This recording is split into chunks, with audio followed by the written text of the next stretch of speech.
Hello students, आज हम जनसंचार के माध्यमों के अंतर्गत पार्ट 3 पर चर्चा कर रहे हैं। इसके अंतर्गत हम सिनेमा से शुरुआत करते हैं कि सिनेमा जो है हमारा जनसंचार का एक महत्वपूर्ण माध्यम है। और उसके अंतर्गत जब हम देखते हैं जनसंचार को, तो यह शुरुआत में सबसे लोकप्रिय साधन के रूप में एकदम प्रसिद्ध हुआ था। हालांकि जनसंचार माध्यमों के अंतर्गत सीधे तौर पर ये सूचना देने का कार्य तो नहीं करता है, परंतु लोगों को मनोरंजन और सशक्त माध्यम के तौर पर अक्सर इसे देखा जाता है। इससे रिलेटेड कुछ पुराने फोटो भी आपको दिखाई दे रहे हैं। और अब हम बात करते हैं सिनेमा जगत के आविष्कार के बारे में कि सिनेमा का श्रेय जाता है थॉमस अल्वा एडिसन को, जिन्होंने 1883 में मिनेटिस्कोप की खोज के साथ में शुरुआत की थी। और 1894 फ्रांस में पहली फिल्म बनी थी the arrival of train. Cinema की तकनीकी में बहुत तेज़ी से विकास भी हुआ है। यूरोप और अमेरिका की कई अच्छी फिल्म बनने लगी है। भारत में पहली मुख्य फिल्म बनाने का श्रेय दादा साहब फाल्के को जाता है। यह फिल्म थी 1913 में बनी राजा हरिश्चंद्र। इसके बाद 2 दशकों में कई मुख्य फिल्में बनी। उनके कथानक धर्म, इतिहास और लोक गाथाओं पर आधारित रहे। और 1931 में पहली बोलती फिल्म आलम आरा बनी थी।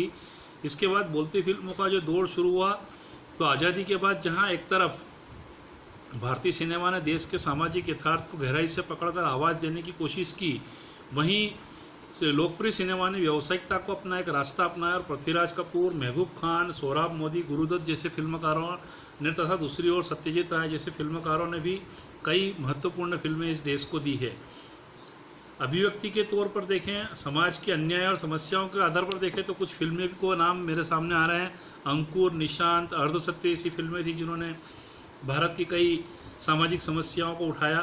और सत्यजीत राय की 50 के दशक में पत्थर पंचाली में जो फिल्म बनाई थी, वह एक समानांतर सिनेमा के रूप में एक आंदोलन सा था। बाजारवाद और व्यावसायिकता के दबाव के कारण कलाओं के दौर में 80 के दशक में सब कुछ खत्म होने लगा और एक बार लोकप्रिय मुंबईया फिल्में हमारे समाज में आने लगी थी। इस प्रकार की लोकप्रिय फिल्में बनी और कई ऋषि कपूर, अमिताभ बच्चन, ऋषिकेश चटर्जी, विमल राय, गुरुदत्त और कई गायक कलाकारों के नाम, लता मंगेशकर, आशा भोसले, मन्ना डे, मोहम्मद रफ़ी, इनके बारे में भी हम सुनते हैं।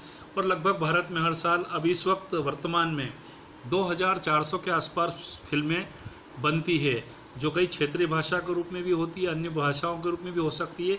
तो भारत एक पूरी दुनिया में फिल्म बनाने का एक बड़ा हब बन चुका है। तो ये जनसंचार के माध्यम के कारण ही हो पाया है।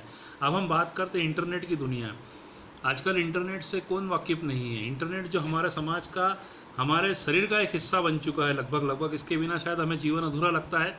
तो वह प्रिंट माध्यम का एक आधुनिक रूप है, जहाँ पर रेडियो, टेलीविज़न, पाठ्य पुस्तक, किताबें, समाचार पत्र सारे ही गुण एक साथ मौजूद है। जैसे से हमारी टेक्नोलॉजी ने अपने बढ़त ली है, समाज में चीज़ें छोटी होती गई और एक साथ होती गई।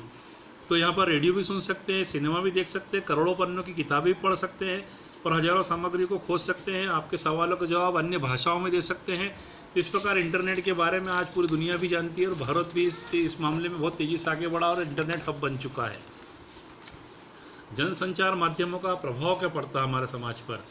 जनसंचार माध्यमों का बिना हम अपने जीवन की कल्पना नहीं कर सकते हैं। इसके माध्यम से हमारे समाज में तेज़ी और ज़बरदस्त बदलाव होते हैं। अखबार पढ़े बिना हमारी सुबह नहीं होती है। रात की खबरों में रेडियो, टेलीविज़न पर हम लोग निर्भर रहते हैं। और ख़रीद फरोख्त के मामले में हम विज्ञापन पर डिपेंड करते हैं। शादी ब्याह के लिए लोग अखबार में, इंटरनेट पर अपनी मैट्रिमोनियल देखते हैं। टिकट बुक कराने और टेलीफोन बिल की सूचनाओं का भी हम आदान प्रदान इंटरनेट के माध्यम से करते हैं। इस प्रकार सेहत से लेकर धर्म तक की सारी जानकारी जनसंचार के माध्यमों से हमें मिलती है। आज इसके उत्पाद हमारे घर घर तक घुस आए और हमारी जीवन शैली को प्रभावित करते हैं।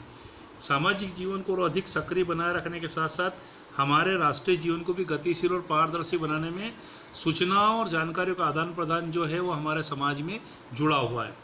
जनसंचार माध्यमों की यहाँ पर सबसे महत्वपूर्ण भूमिका है। आज राष्ट्रीय स्तर पर हमारी राजनीति और अर्थनीति तक जनसंचार माध्यम प्रभावित होती है। खासकर आपातकाल के दौरान जनसंचार माध्यमों की ताकत बढ़ी और राष्ट्रीय जीवन में इनका हस्तक्षेप भी बढ़ा है।